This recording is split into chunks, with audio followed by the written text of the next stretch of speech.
Hello everyone, this is Rise of the Phoenix, and in this video I'm going to discuss Gandalf the Grey.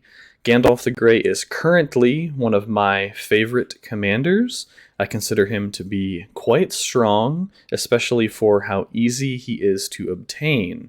If you're a new player, you can get Gandalf pretty easily through the special Fellowship of the Ring chests.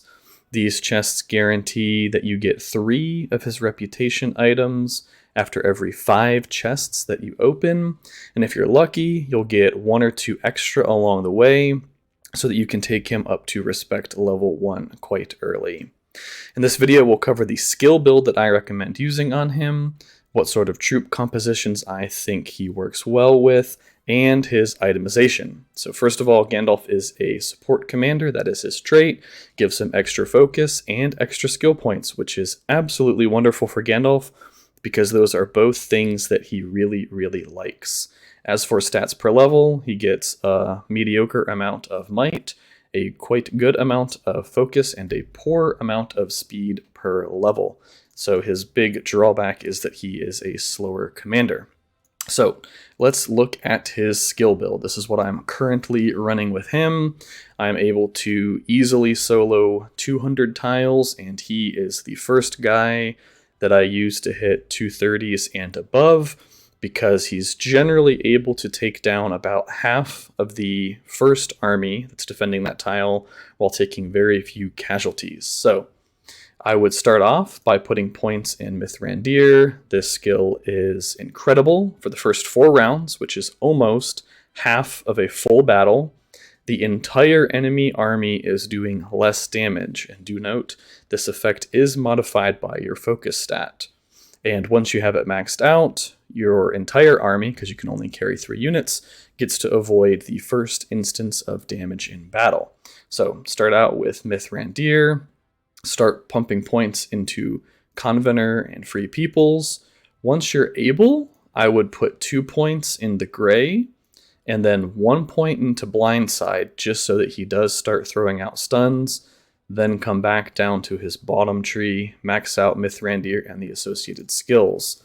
Convener is absolutely absurd, so for the first 2 rounds of combat, your entire army is guaranteed to go first, which is massive, and each unit individually has a 75% chance to attack twice each round.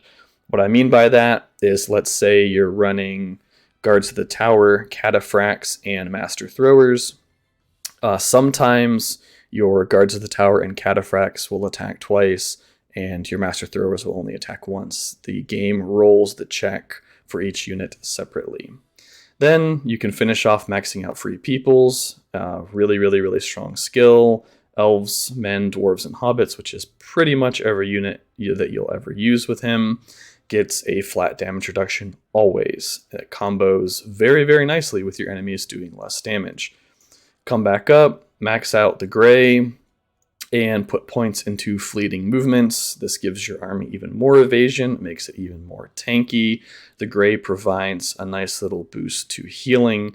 The other reason that you want to put 1 point into Blindside early on is that because it does a little bit of damage, it has a chance to proc the Grey's heal. So it's anytime Gandalf deals damage, he has a chance to proc a heal. This also gives a nice focus boost, which is, like we said earlier, super awesome for Gandalf.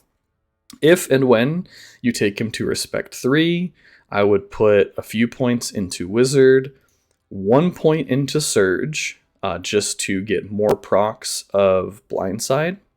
More procs of the Grey, same reason that you put points into Blindside. And from there, you can start maxing out Pipeweed Connoisseur as you have skill points to spare. Just gives him some more focus. He doesn't really care about the loss in might. So let's go over some troop recommendations for Gandalf. I can show you this is what I am currently running for taking 230 tiles. My Gandalf and my Faramir are able to handle them quite nicely. Gandalf is running Guards of the Tower just because I have a lot of those guys conscripted right now. Really, any melee unit is fine. Guardians, I think, are technically the best for taking tiles. Guards of the Tower are nice to have around in case you're going to engage in PvP and you think your enemy will bring cavalry. I try to keep some Guards of the Tower and some Guardians trained at all times. Next up, we are going to take Master Throwers, and this is because these guys are insane for taking big tiles. They get a damage bonus against melee, and they get a damage bonus against large units. From what I've seen, every single 200 plus tile has trolls. And guess what trolls are? They are melee, and they are large units.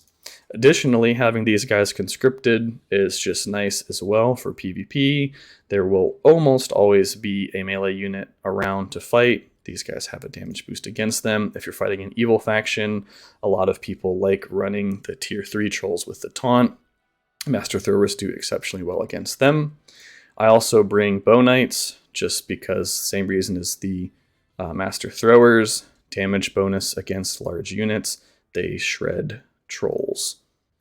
So Gandalf tends to like troop compositions that can do a lot of damage.